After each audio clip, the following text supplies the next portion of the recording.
عبد الرحمن بن ابی بکرہ اپنے والد محترم ابو بکرہ رضی اللہ عنہ سے مخاطب ہوتے ہوئے کہتے ہیں کہ میں آپ کو ہر صبح و شام 3 مرتبہ ان الفاظ میں دعا کرتے ہوئے سنتا ہوں۔ تو انہوں نے جواب دیا کہ میں نے ان الفاظ کو رسول اللہ صلی اللہ علیہ وسلم سے سنا، آپ صلی اللہ علیہ وسلم ان کے ذریعے اپنے رب سے دعا کیا کرتے تھے، تو مجھے یہ بات بہت محبوب ہے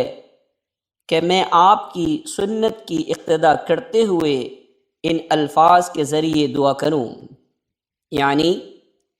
اللہم عافنی فی بدنی،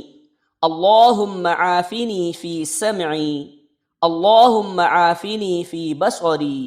لا الہ الا انت، اللہم انی اعوذ بک من الکفر والفقر، اللہم انی اعوذ بک من عذاب القبر، لا الہ الا انت۔ اے اللہ مجھے میرے بدن میں عافیت عطا فرما، اے اللہ مجھے میری سماعت میں عافیت عطا فرما،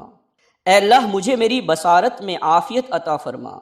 تیرے سوا کوئی حاکم و معبود نہیں۔ اے اللہ میں کفر سے اور مفلسی سے تیری پناہ طلب کرتا ہوں، اے اللہ میں عذاب قبر سے تیری پناہ طلب کرتا ہوں، تیرے سوا کوئی حاکم و معبود نہیں۔